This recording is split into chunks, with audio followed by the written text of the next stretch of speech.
Good morning. My name is Greg Hain. I am with Roof Management. I think the real reason I'm here today is because of something I discovered just really last year. I believe there are smarter, better ways for us to work. More importantly, I think every person in here thinks that too. We all have this experience where we get up one day and say, man, there's got to be a better way. Well, there is a better way. There are better ways.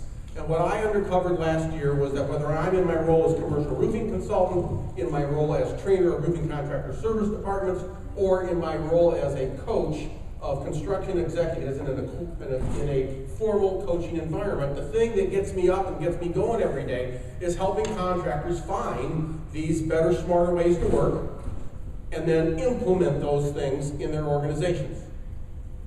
You will see evidence of that today in this presentation. If you are like me and these ideas get you excited and inspired and you want to talk with me more, the best way of doing that is to come see me afterwards at that booth right there. This presentation is going to take almost the whole time, and as soon as this is over, I have to get to the show floor. I'm not going to have time for a lot of questions, especially afterwards. But I will be glad to talk with any of you, and you're welcome to come to the booth.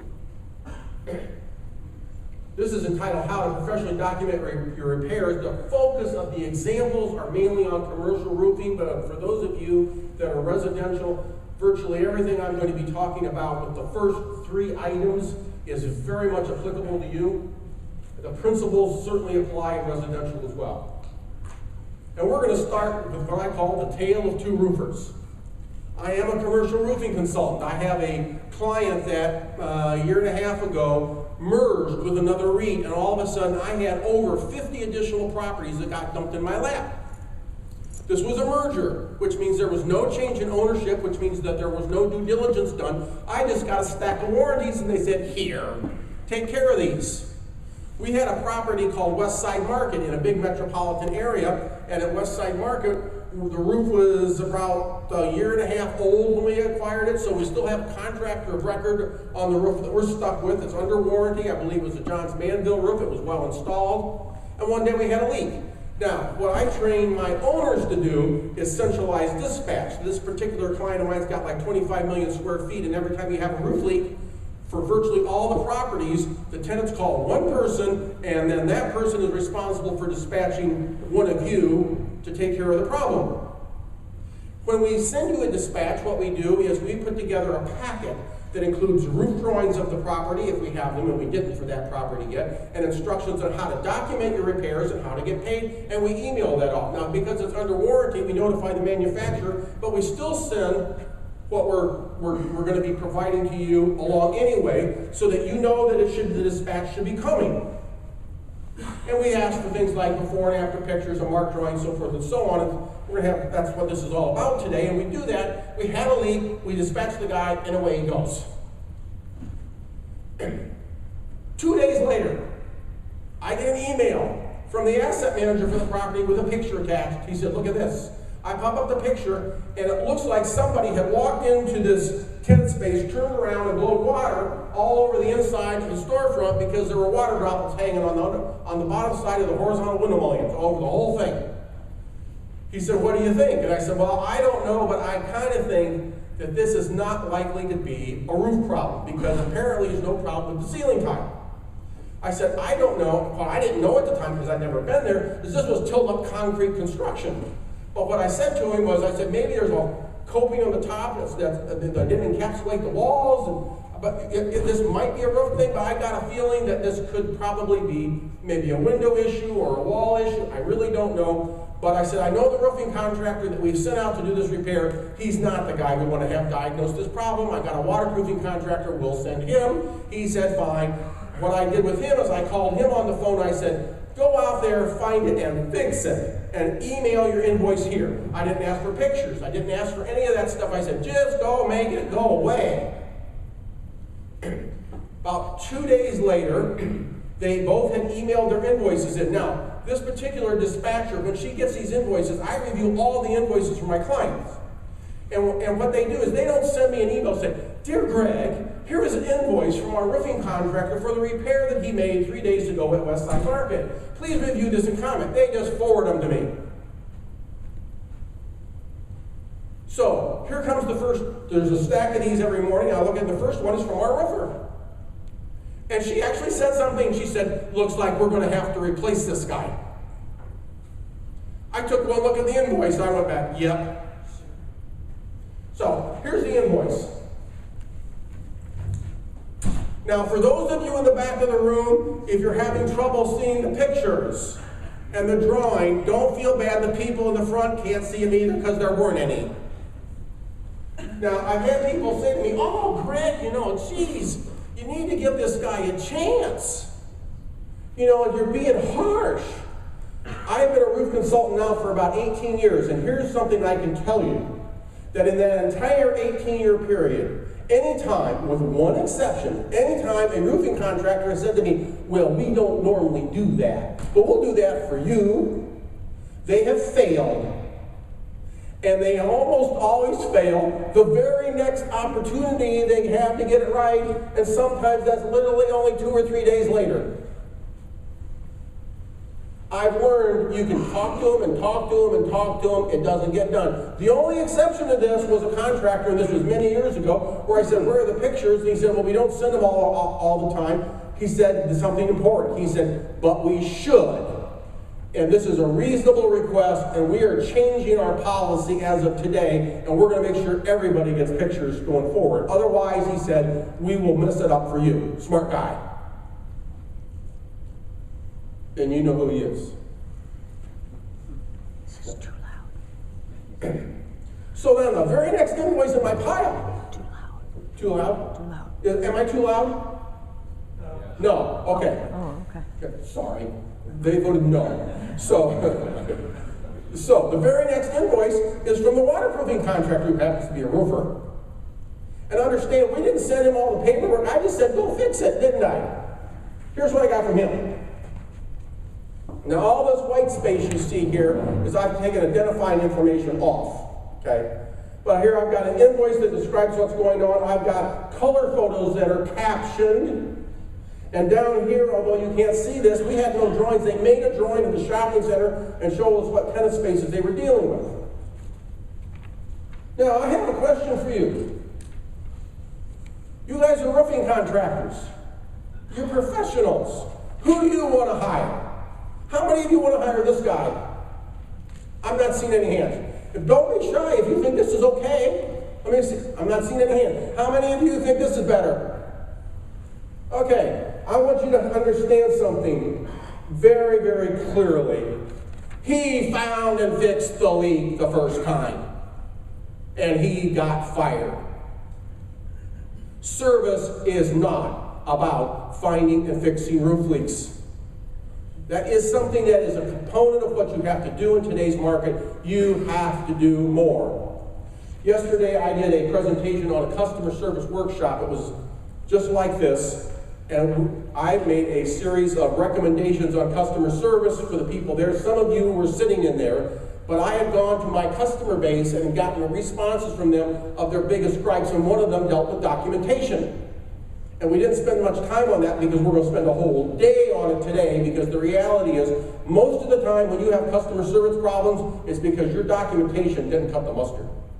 Most of your problems, if you do the things I'm going to talk to you about today, most of your customer service problems are going to evaporate. So let's get started. Floating around in this story is a recipe for success. You need to give them what they ask for. You need to show them what you did. You need to show them where you did it. There is a key ingredient that makes the first three work. And at the end, we got some special sauce for you for the recipe. Extra credit. So let's start talking about, you got to give them what they ask for. You need to record it for the next time. When I tell a contractor I expect something a certain way, he needs to record that so that I never have to tell him again. I have a contractor, and I don't know if he's sitting in here today or not. He's a very fine contractor, and they know that I normally give them drawings, and we sent them to a new property, and I got a call from the dispatcher, And she says for the roofer, and she says to me, Greg, she says, I normally get drawings from you. I didn't get drawings showing where for us to mark. See, she knows what we expect. She knows she didn't have it. She's calling to me to say, where's the drawings? That is great service. The way you do this is you have to have some sort of a database. You can't, you technically you can do this with paper and pencil. In the reality, nobody does it that way anymore. You're not doing your books with paper and pencil anymore. You're using computers. You need to use computers to do this. There are 3 database programs that you absolutely need to look at in alphabetical order: Dataforma, FCS, and RoofLogic. I want to see a show of hands.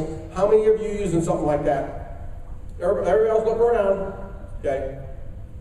If you're not using something like that, or one of those 3, I think that whatever you might be using is a compromise. Now, I am sure that there's going to be a day when there are other programs out there that are going to be as good as these. They're all different. They're not the same at all. They all have booths here. There may be other people out here that have booths, but the question you ask when you walk up to the booth and they want to sell you packages, when my guy goes up on the roof with his iPad or his phone and he takes a picture, can a person in the office mash a button and automatically print out the invoice? If the answer is no, walk away.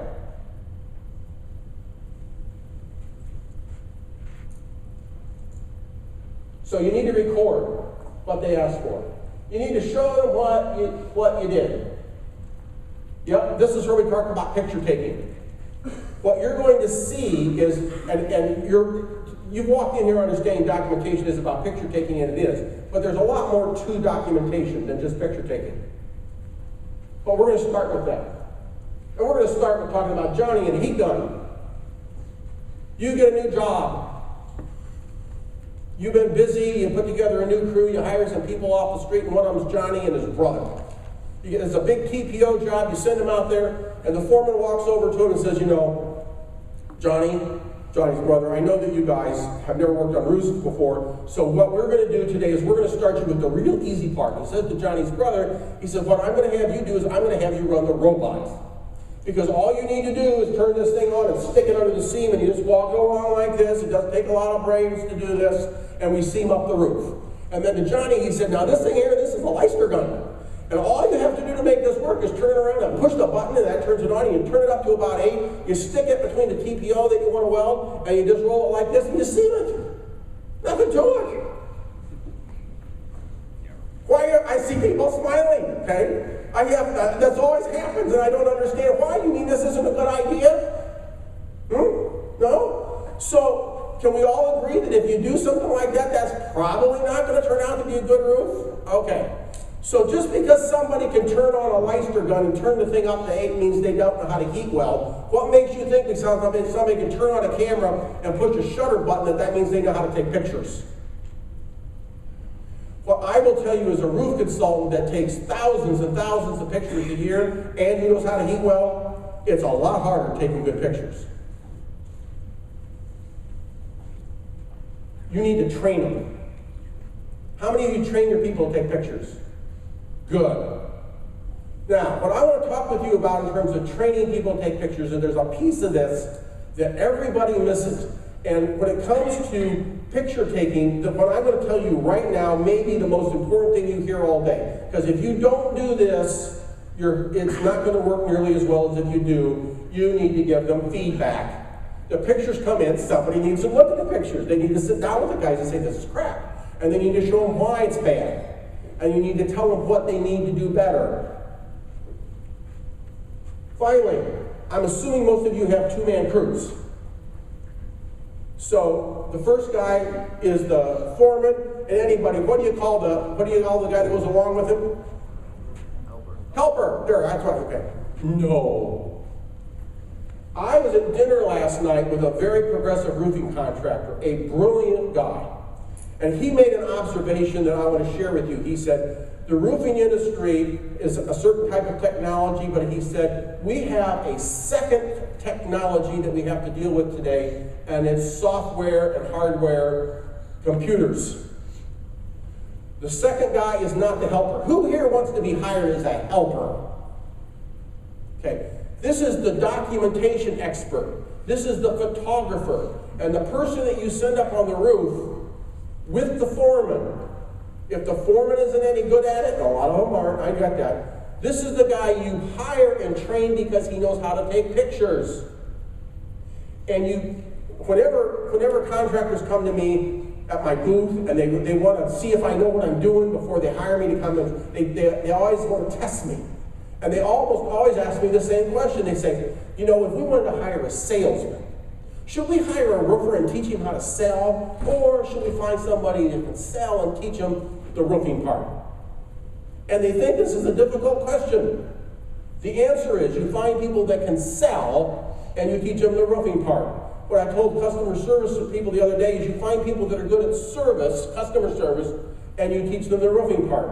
You need to find people to go along with the foreman that knows how to take pictures that can run your apps. And let them teach them the roofing part. Quiz time. I want to see you show hands. Here we have before and after photos. Right there you can see the hole, right there's the patch. How many of you think this is good? This is the documentation I got with an invoice. How many of you think this is good documentation? Show of hands. Pardon me? Yeah, these are the only pictures I got. Okay? Okay, I'm not seeing any hands. Good.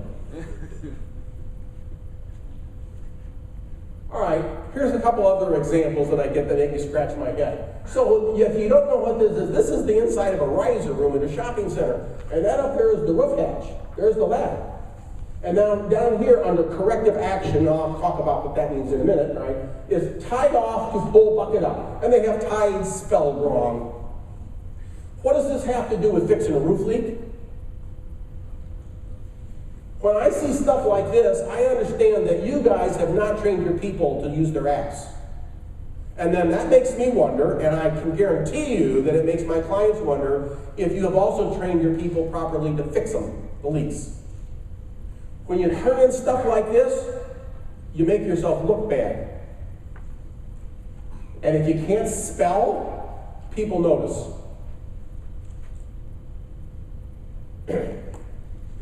This was identifying information that I removed. I got this in an invoice. Does anybody know what that is? I think it might be the inside of an HVAC duct. I'm not sure about that. The documentation that I got really didn't tell me. There's no captioning. This picture looks about the same. And down here, they're the same, as far as I can tell, except for his fingers. And I think what they really want me to know, because they didn't draw any arrows or anything, is that that's where the water's getting in on both pictures. I'm really not sure. And by the way, this did come to me from email. When you guys sit at your computer screens, do you want to sit there like this looking at pictures all day long? And you say, well, yeah, well, you can click a button and rotate it. Why should I have to? You guys need to figure out how to make your technology work. I shouldn't have to sit there and, when I see a contractor send me something like this, and I have to read it like this, I understand he doesn't understand. Okay. One of those three packages I talked about today was called FCS. And what I want you to understand about this software is I don't want you to get all, if you're not using it, to get all excited and go run to the booths and buy stuff and think that's going to make your documentation get better. It won't.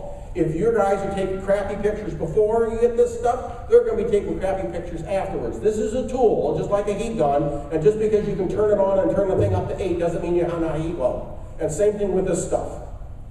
The fact of the matter is, I would normally tell contractors, you get your picture taking the way it needs and your documentation the way it needs to be by hand before you do this stuff, because this is another level of complexity. But the way FCS works is that it's set up with the idea that there will be a problem and pictures and corrective action and pictures, and I've expanded the documentation to make it easier for you to read. But again, how many of you think this is good documentation? Okay, good. Oh, I saw a hand. Okay. We'll see what you think about that when we get a little further through here. Okay. All right, now I got this the other day. Hole, hole. Then they're showing the hole from farther away, and they're showing the hole from even farther away. Here is the repair. I concealed the identifying information, but here's the patch. Here, this picture is like this picture, now the patch is in place, and then again farther away. I think this is kind of interesting. I wonder why they're doing that. We'll get to that. Punctures through the roof surface allow water into. That's good. And the area will be clean, new piece of membrane will be adhered to the surface to ensure water. That's good. And by the way, all this documentation is done in the field. When you are documenting stuff in your office, it's coming out of your overhead. When they're doing it in the field, you're getting paid by the hour. Do the math. Now, how many of you think this is good? I know that none of you did before, but can you begin to see how inadequate this is? Can you begin to see how that's so much better? Which would you rather see? Okay, again, this is again FCS, and again, I'm not picking on them. This is just an example to show you what you need to be careful of when you use this stuff. This is wind damage. Damage to roof appears to be caused by wind. Repaired roof, okay, but here's what I see. This is problem, this is correction. Does that look like a correction to you? Up here. Problem, does that look like a problem? Doesn't look like a problem to me. This picture and this picture look the same. That's still the same area. Why do they, you don't need this picture, that picture shouldn't be up there. And when you do this, what you're demonstrating is you've not trained your people in the field how to use their tools. Which to most of my clients also means they assume they also do not know how to use roof cement or a heat gun. Because those are just tools too. Picture I got. Bad seal on pitch pan, sealed with wind one. I'm fine with that. Tells us exactly what happened. But look at this. Is this even the same area? Well, I think it is, because I think we've got a box there, we got a box there, and if you look right here, I think that's there. And so he took one picture from here, and then he came over here and took the other picture over here, because he really doesn't understand how important picture taking is. This is confusing. They circled these, that's good, okay? Punctures, tears, rips in the roof system will allow water entry, which can cause damage to the roof system and the building interior. Really? Why do they call you? When you do stuff like this, what you should say is hole in the roof. They know that it caused a leak. That's why they called you. Now we're going to come back to that on the next slide. But down here, there's one patch. I see two sets of holes up here, one patch. Is this the same area? Did they miss one? This causes confusion. Two holes, one patch. Do these go together? I don't know. Here's another example. Knife, pointing to the hole. I have no problem with that. In fact, I like the fact he's pointing to the hole with the knife, because some people don't even know what a hole looks like in a roof. So it says typically caused by foot traffic, mechanical work, or simply because the membrane reached the edge of its life. This is standard language. Any of these software packages that you might acquire have standard language, and if you use the standard language the way it's written, you're in trouble. I would prefer to see this picture and this picture being taken from the same place, but here's the reason I shared this with you. I know a roofing contractor that sent in something like this, and he almost got fired. Because my client says to me, what do they mean? Membrane at the end of the roof light. This roof's less than 2 years old, I got a warranty on it, this should last for 15 years. Why are they telling me that I need a new roof? And I ended up in a 20-minute conversation with this client of mine about this leak. Because they said, well, but it says the end of the life of the roof. When you document repairs like this, if you cannot tell them exactly why that hole got there, don't get speculating. Just say, hole in roof. We're going to get to the other part here in a little bit. Now, the only reason they didn't get fired is the guy explained it to them.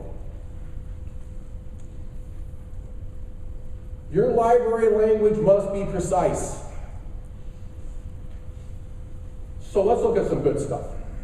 Let's start with this. Look at this.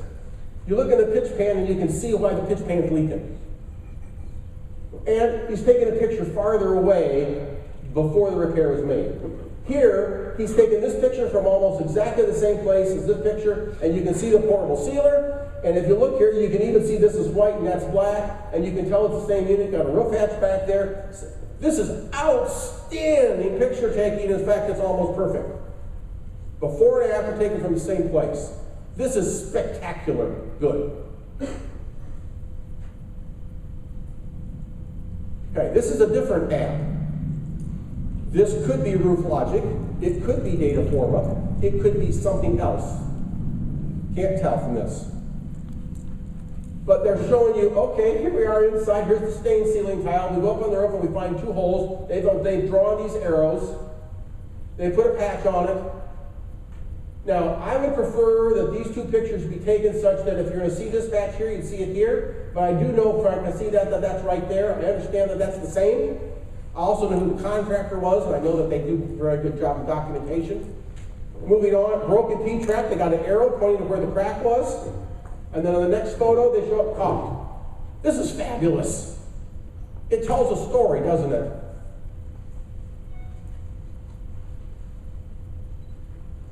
This, I do know, came out of Dataforma, but the language on the captioning is not Dataforma. The contractor created this. AL means active leak. AL1 is inside the building.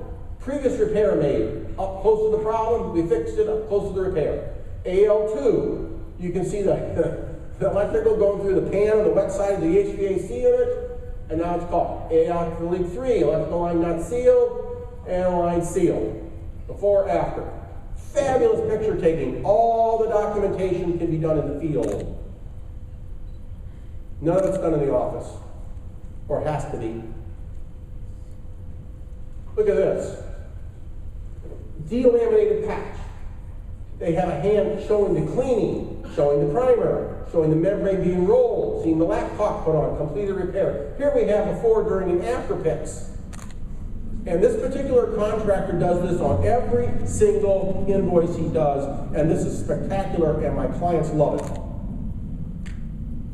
This is great documentation. Now, this is not an app. This is a contractor that's doing this all in the office, but look at the quality. Identification, roofer pointing to the problem area, looking at another problem area, picture taken up through the hole of the underside, an HVAC unit up there. We go up on the roof, we're pointing. He puts his left hand up here, he's pointing to there.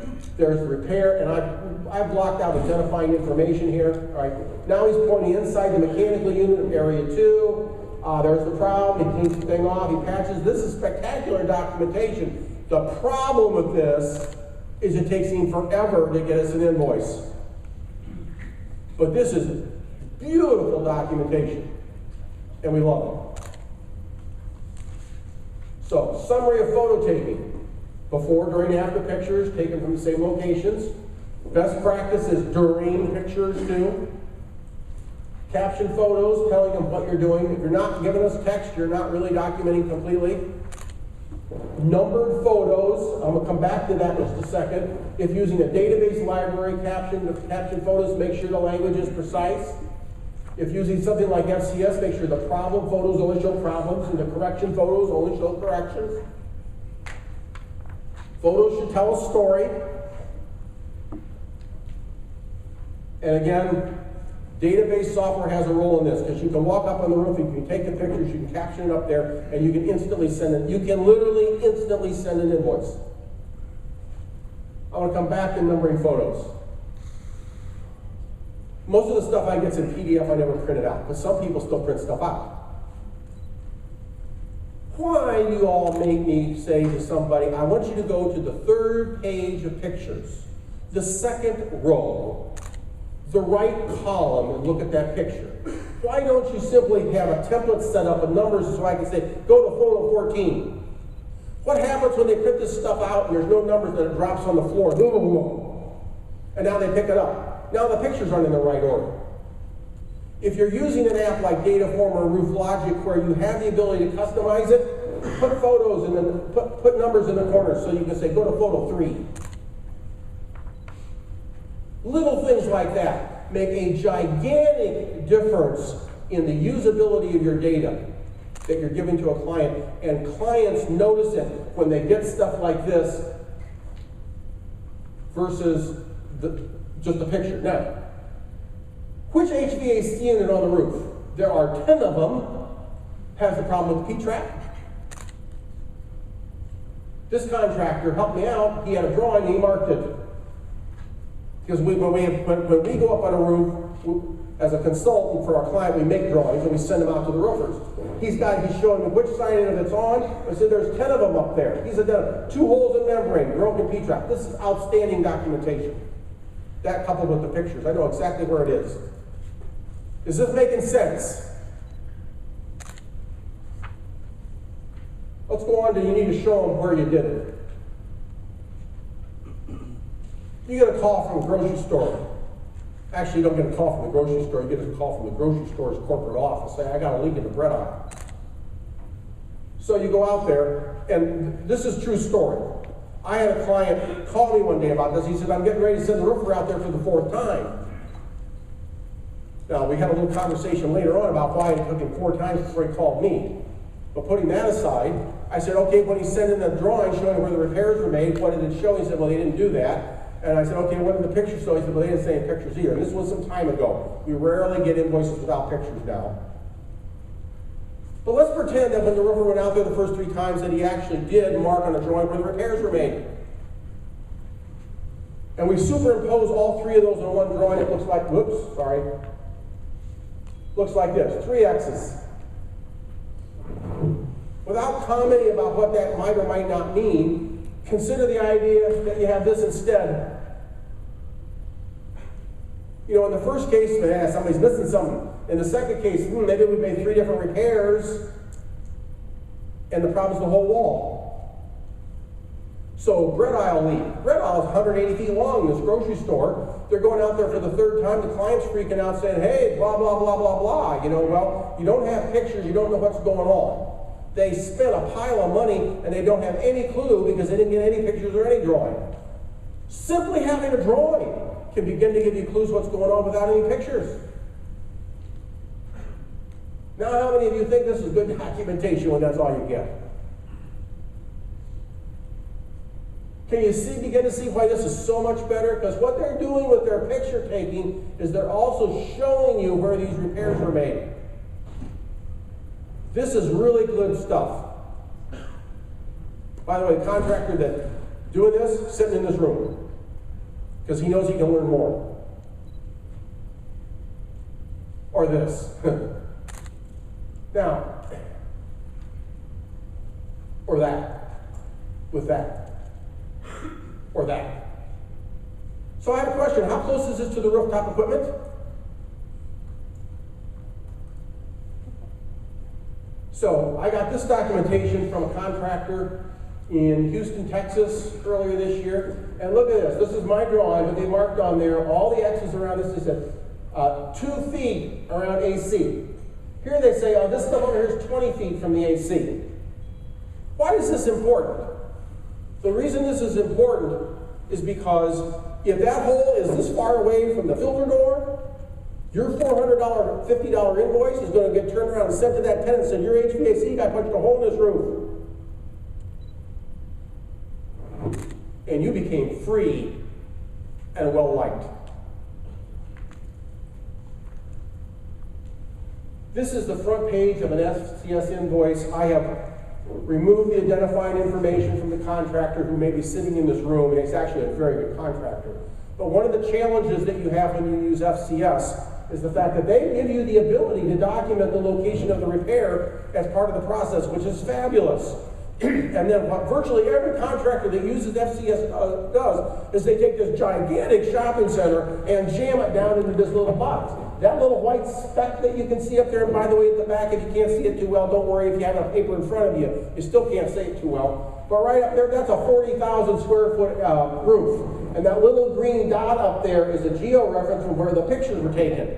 And if we're going to go by scale, that green dot's about half the size of this room. Okay, it doesn't show much. Now, contractors have said, yeah, but Greg, but when you take these aerials, a lot of times you can't get close enough because of the limitations of the aerial process. And that's true. And because I was showing this, I decided to go online and see just how good a picture I could get from Google on that right there. And that's what I got.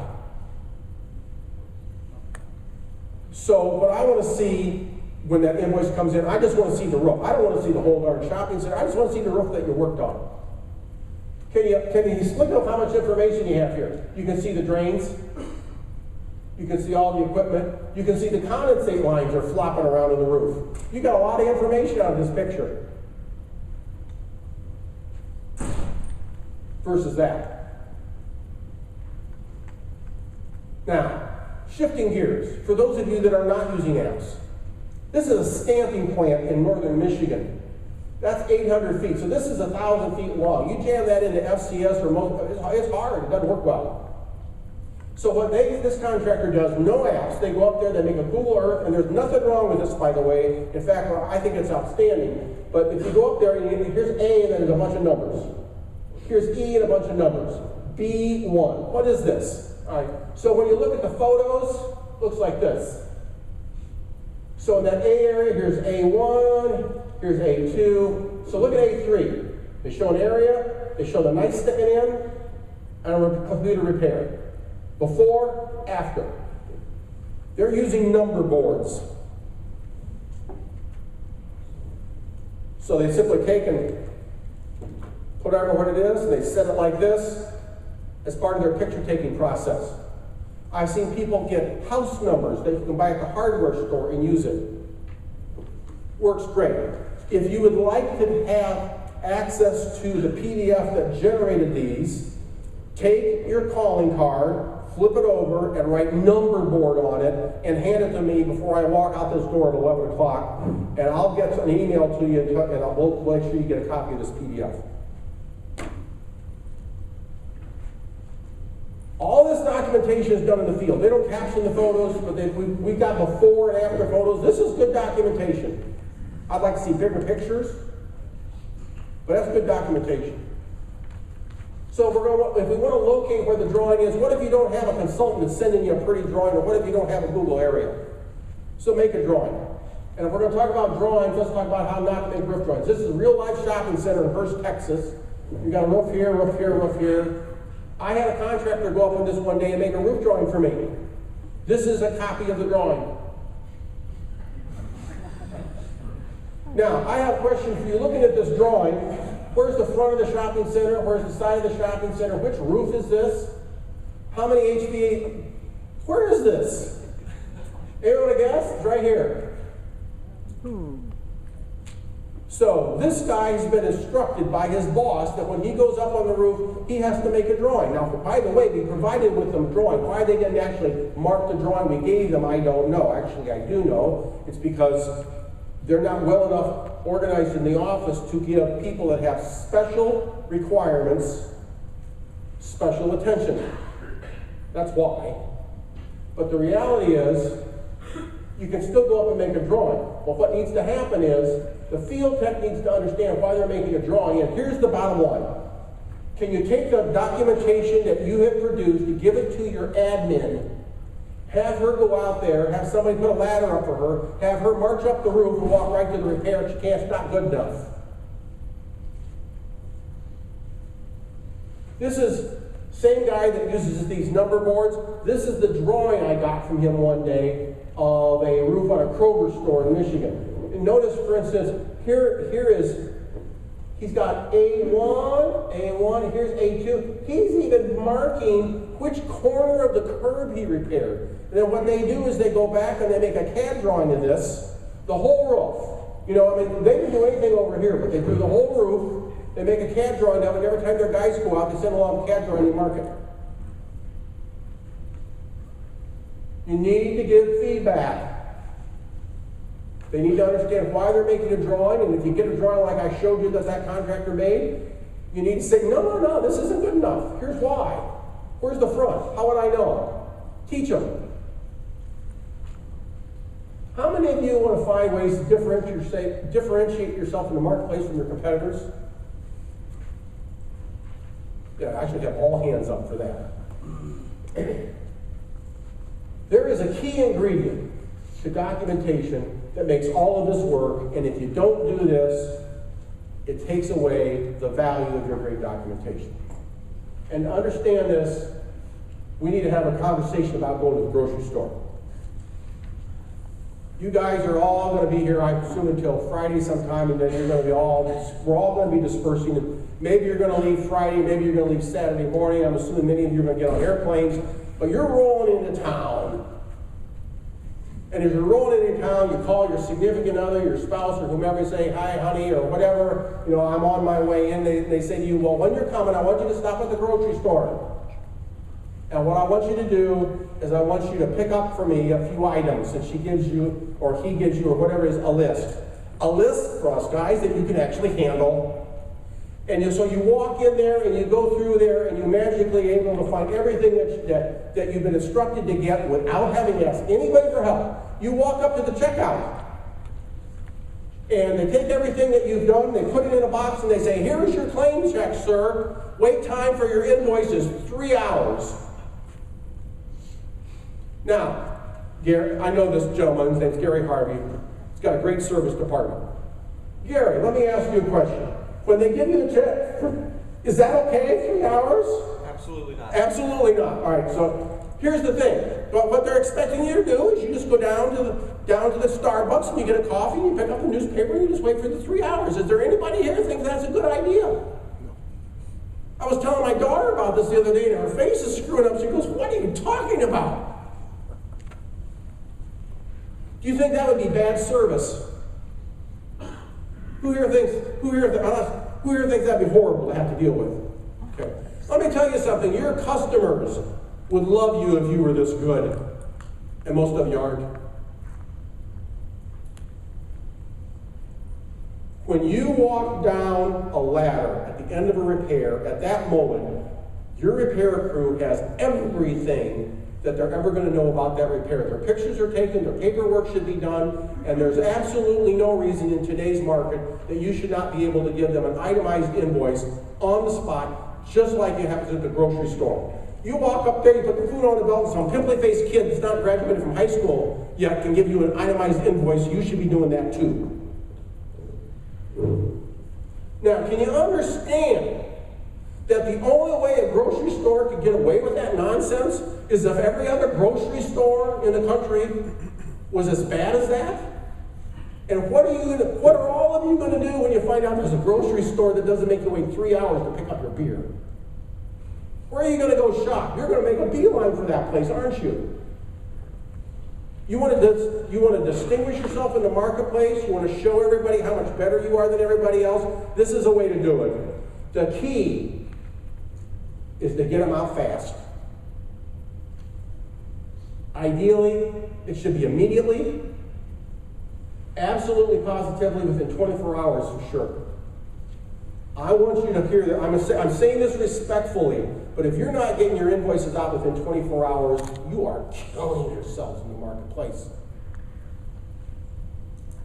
Because your clients sit there and the only reason they accept it is because they know they can't get any better anyplace else.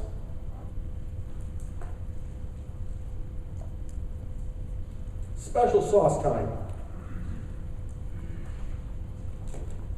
Oh, I'm doing good. Everybody get out a calculator.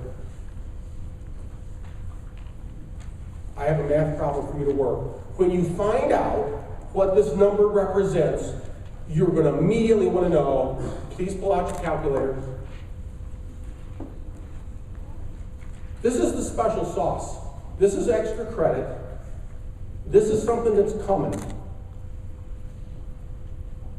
I want you to take 264 and multiply it by the number of people you had in your company at the end of your last fiscal year. So, if you had about 200 people, and you don't remember if it was 195 or 2, I just plug in 200. If you normally have about 30 people and you got one part-time, plug in 30 and a half. But multiply that number by 264. After you've done that, put 3 zeros behind it so that you've really done 264,000 times the number of employees. I want to see a show of hands. How many of you had sales in your company last year bigger than that number? I'm seeing a couple hands. Fine. I normally get that. Right. And by the way, how many of you are commercial contractors that put your hand up? Go. that had more, no, that can't work that way. I'll be more articulate. For those of you that had sales in your company last year of more than that number that you're looking at, how many of you are commercial contractors? Okay. That's just for my information, I was curious. In the end of last century, there was a fundamental change that occurred in our economy. It is irrevocable, it's never going to go back the way it was. And what happened was that there was a shift. And in the mid-90s, up until the mid-90s, the bulk of the commerce that was done in our country was in hard goods like housing, roofs, things like that. What happened in the mid-1990s is the shift moved, and now the bulk of the commerce in our country is done based upon information and service. And services. I became intrigued by this, and I went and did some research, and I did some research on, and by the way, the name for this economy that we're in is called the knowledge-based economy, or the information age, and some people are calling it the service economy. I call it the knowledge-based economy. I did some research on companies that are, all they do is knowledge-based work, and I picked one out, and I did the math on it, and that number that you're looking at, they generated $264,000 in net profit per employee. So that number you're looking at would be your net profit at the end of your last fiscal year if you were in a knowledge-based business. Now that should be a kick in the stomach for most of us. But here's the thing. Don't sit there and go, well, I need to get out of this business and get another one. No, no, no, no. You can do this too. For those of you that are already using database programs, most of you have told me that the reason you get these programs is so that you can have all of the customer's data on your computer, figuring that if you do this, they'll never leave you. It is a great idea. I'm sure it will work, and I have yet to see a contractor, and I don't know all of you, but I have yet to see a contractor that I think is doing it anything at all of a decent job of doing it. What I'm going to show you is how you can begin to move to the kind of profit number that you're looking at. Because the only way you're going to get there is by selling information on roofs, primarily in terms of maintenance and repairs. I have written a white paper, and anybody that wants the white paper can have it. You take your calling card, turn it over, write the words white paper on it, and before I walk out those doors at 11 o'clock, give it to me. And I'll see to it that you get this. I'm going to give you 2 examples out of there right now so you can get the idea of this, but I have more examples on there. Be glad for you to have it. So I've got 2 examples for how you can leverage data. One is how you can use data that you have on your existing customer base to help you get brand new customers where you don't even have data on them.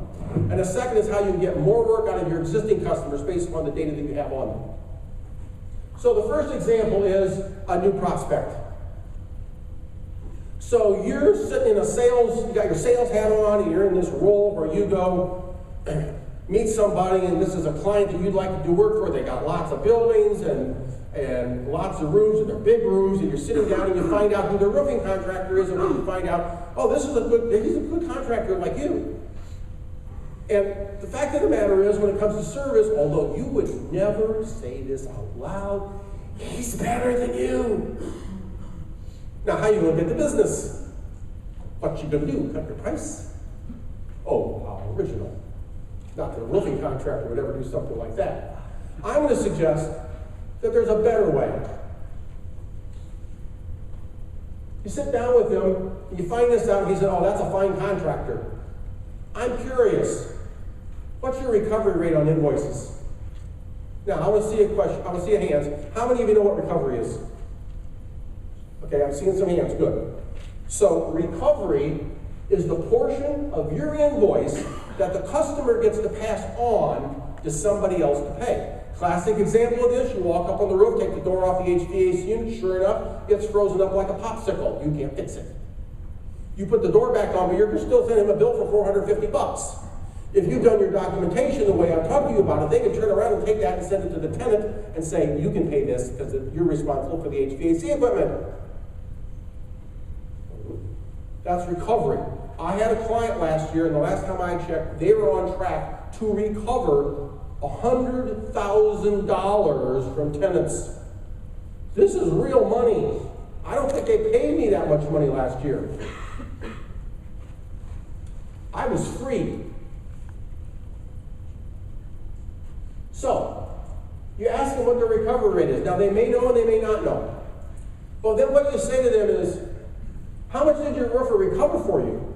I guarantee you there aren't any roofers out there doing that now, except that now there are. I've taught this to a couple of people and they're starting to do it. So what you say to the guy is, look, when we go up on a roof, we categorize the nature of the repairs that we do. If we find your HVAC unit frozen up like a popsicle, we note that and we record it in our database.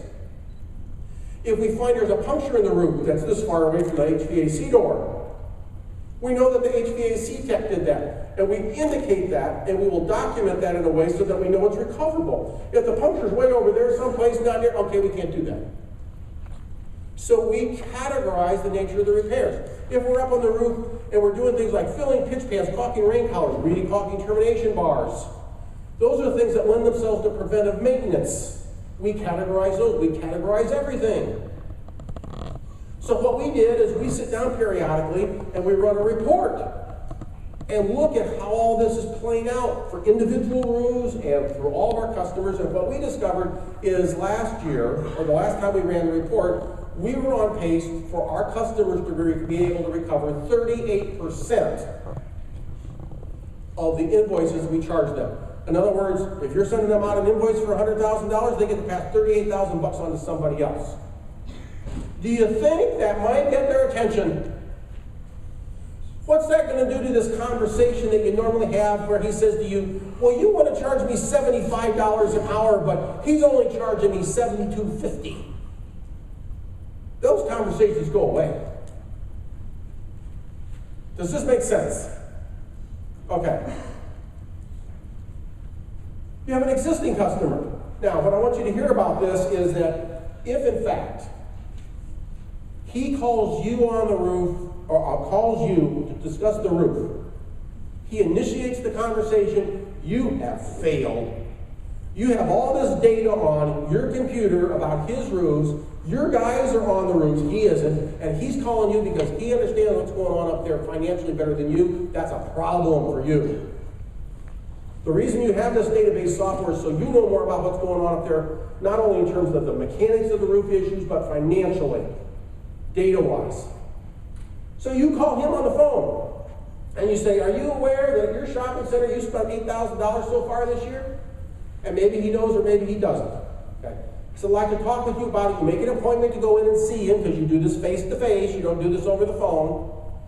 You sit down with him and you say, you know, what I want you to know is when we go up and do repairs on roofs, we categorize repairs. You go through that whole thing again like I did before, and you say one of the things that we noticed is that you have had a lot of repairs in this roof to pitch pans, rain collars, recaulking and termination bars, things that lend themselves to preventive maintenance, and that totaled about $6,000 of the total of $8,000 that you spent. What you may not remember is we gave you a proposal earlier this year for $2,500 to fix all that stuff. If you'd done that, you would have saved $3,500 so far this year. Is that of interest to you, sir?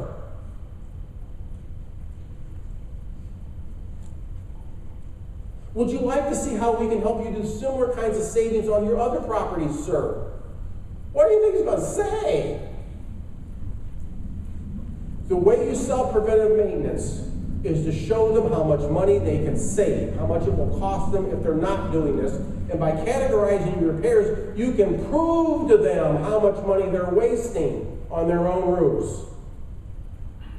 And you can turn around and do a similar example of this with clients that you don't even have yet. You can show them how by categorizing your repairs you can do this. Okay. So how do you collect this data? You can't do it by hand, guys. It would be a logistical nightmare. Got to have an app for that. Of the 3 apps that I've mentioned, I can tell you right now that one of them will do this automatically with no programming, it's already set up. They didn't set it up with this in mind, but they have functions that can make it work. You're going to create some sort of a list. Now, this, if you read the white paper, I've got more items on here than just these. This is to illustrate how you would do this. But for instance, punctures near equipment, punctures not near equipment. Why is that important? If it's near equipment, it's recoverable. HVAC or other non-roof leaks, recoverable. Leaks due to lack of preventive maintenance, because that's going to help you sell preventive maintenance. True age-related leaks. You know, you can have 10 leaks in a shopping center and you spent $10,000. Okay, so what was it? If it was 10 punctures, okay, who cares? If it's 10 leaks that are all age-related, it may be time to replace this roof. You can have a shopping center where you have 30 leaks and another one where you've had 10, and you could be a lot more concerned about the 10 leaks than the 30 because of the nature, but you guys don't know that because you have too many of them. As a consultant, I have too many of them to keep track of, but when you document, when you categorize your repairs, you can print out reports, and it can point out where your problems are. That's how you leverage data, and that's how you start making the kind of profits on your repair work that you're looking at that number you get multiplied. All right, so you walk up on the roof, and let's say there's 2 rain collars caught. So you just go into your app and you plug 2 for leaks due to lack of PM, and you're done. Other than the fact, now I understand you're going to have to train the guys to do this, but we've already established that repair work is not about finding and fixing leaks only. But once you've got them trained, it's 2 minutes. Do they understand they caught rain collars? They all do. Even the worst of your roofers can figure that out. So you go out there because an HVAC door fell off. You got the leak call, you walk up there, the door there, well, water was pouring in the rainstorm through the door, so you put it on out and nick the roof. Okay, so what you do is, okay, you put a 1 there, HVAC or non-roof leaks, and also nick the roof so we clear the puncture.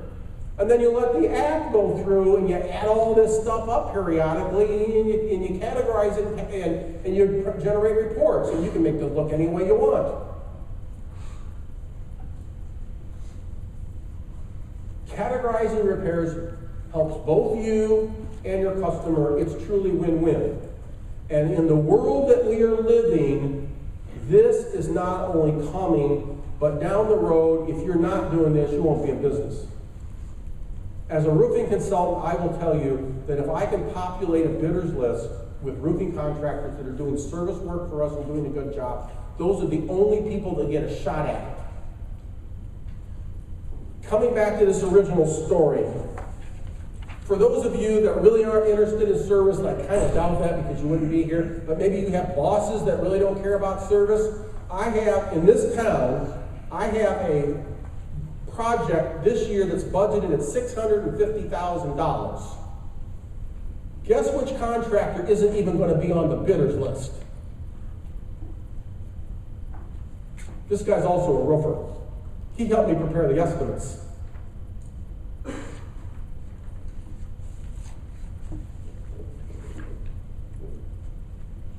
Questions?